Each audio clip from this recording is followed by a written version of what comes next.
So human beings are pretty terrible about being open-minded. In psychology, there's a phenomenon wherein the more you argue against someone's beliefs, the harder they dig in their heels. We don't like to be wrong. We especially don't like when somebody is up in our face telling us we're wrong. What does that have to do with writing? First off, let me just give you a quick idea of what speculative fiction is. So speculative is different from realist fiction in that it is something that is not what you're going to experience on a regular basis. So it's going to be your science fiction, fantasy, horror, dystopia, anything you're not going to wake up and live tomorrow, at least we hope not. So why is speculative fiction important? So let's go back to 1966. In 1966, we were in the midst of our civil rights movement. Our national debate raged about ideas like desegregation and interracial marriage. So for the average viewer to be able to turn on their TV each night and see a coded view of the debate, that had a real impact. Greenish human, pinkish man, that changed some minds. My childhood, Harry Potter.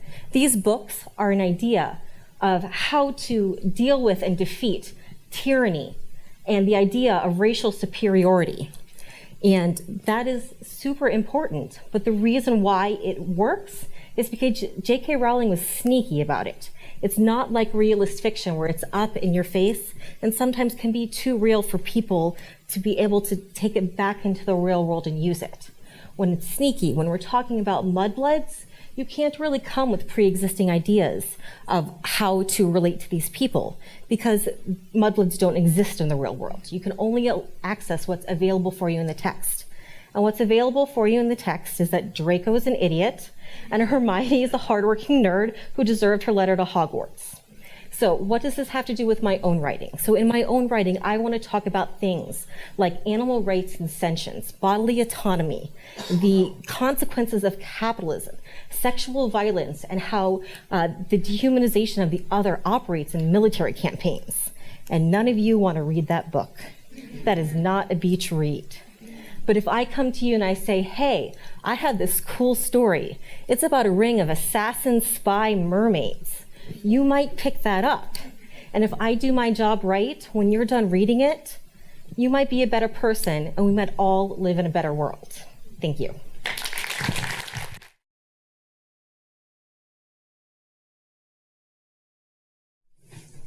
Good evening all.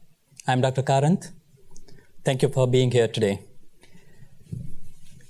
According to American Academy of Orthopedic Surgeons, there are around 6 million people suffer with bone fractures. That may be because of accidents or because of tumor removal procedures.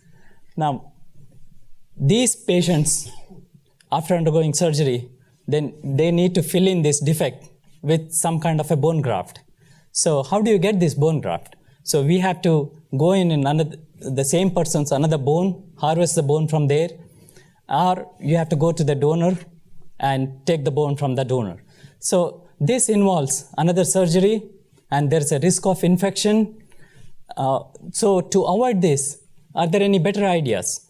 So what if we can generate this 3-dimensional scaffold which can fill in that defect exactly and which will have internal structure which is similar to that of a bone, which will allow infiltration of the bone cells to form a new bone.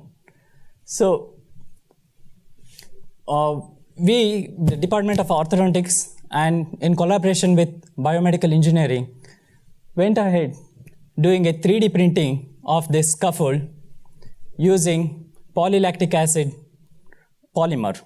So this polymer, it can be easily obtained from the sugar cane or corn starch, and we can fabricate this scaffold by 3D printing. So after we printed this, we would go ahead, we went ahead testing them microscopically, and it had a similar porous structure which you would see in the bone, which will allow infiltration of the cells.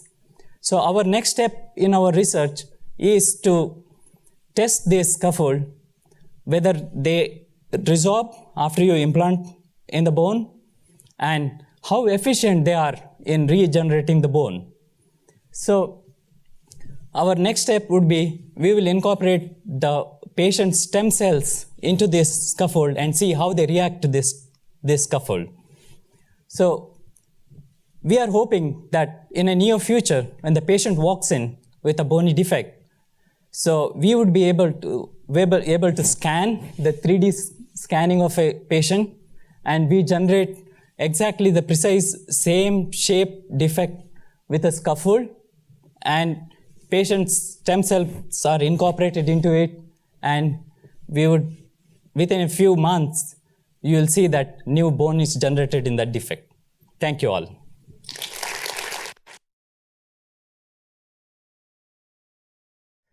So in the past 10 years, the advent of the cloud has revolutionized how we think of computing. People like you and me who don't have a supercomputer lying around can do a massive computations or store terabytes of funny dog videos using services such as AWS or Google Drive. But the cloud giving us these capabilities doesn't mean it's without its problems. As a centralized approach, there's a lot of time between me making my request for my dog video and the cloud getting back to me. So modern architectures use cloudlets, as you see on the slide. These are smaller, finite clouds which can't quite offer everything the cloud can because they're smaller, but can offer a faster response time for the things that you need. So at this point, you're probably asking, what does this have to do with cars? Why are cars on your slide? And I'll tell you, audience. Self-driving cars are one of the next big things in computer science. I'm sure all of you have heard about self-driving cars. You're looking forward to being able to take a nap on your morning commute, play cards with your kids, what have you. But self-driving cars can't exist without these cloud architectures to support them. The processor on your car will be pretty powerful, but wouldn't you want all of that computational ability saved for things like avoiding collision, monitoring your MPG, making sure the automated police car doesn't give you a speeding ticket? You want as much as possible of your machine working on things that matter to you. So bigger things like, is there an accident between here and Cincinnati? We can offload to the cloudlet. We can ping to this remote computational center to make that check for us, and it can respond. And because it's closer, not sitting out in the desert of Nevada where the electricity is cheaper, it can respond in microseconds. So because of this, we free up more room on your car to the things you need, and you still get good functionality like routing information, construction updates, floods, I don't know. So my work specifically looks at how can we schedule the tasks that people send to the cloudlets and place services amongst them to meet everyone's deadline. So if I ask, are there any accidents between here and Cincinnati? If you get back to me in 2 hours, that doesn't help me. I'm already there. So we want to meet all of those user deadlines, and while doing all that, minimize costs to the service provider so they'll actually do this and not just tell us to pound sand. Thank you very much. You've been wonderful.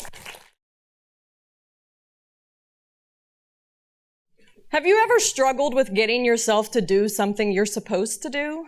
Maybe you have battled with yourself over getting to the gym for that workout, resisting a donut in the break room, studying for an exam, or maybe even writing a paper.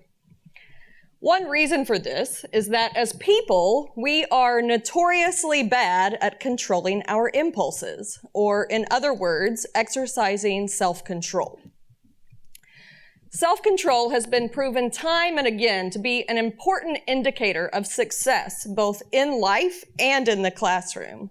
In fact, research has shown that self-control is twice as important as intelligence when it comes to predicting GPA and graduation rates.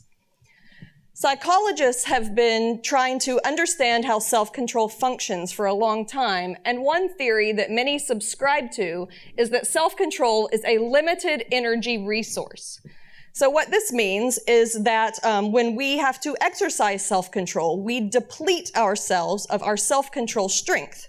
So we have to sleep, eat, or take a break in order to recharge and regain that self-control strength. One important factor that this conceptualization of self-control leaves out is that we actually have to possess the motivation for self-control. And this is an area where I hope my research can contribute to. Specifically, I want to look at motivation for self-control in academic settings. Self-regulating in academic settings can be particularly challenging because, one, we all have trouble controlling our impulses, and two, sometimes the things that we have to do for learning might not seem that pleasant or rewarding in the moment, even if we know that doing them is going to help us achieve our long-term goals. Think about writing our dissertations. So,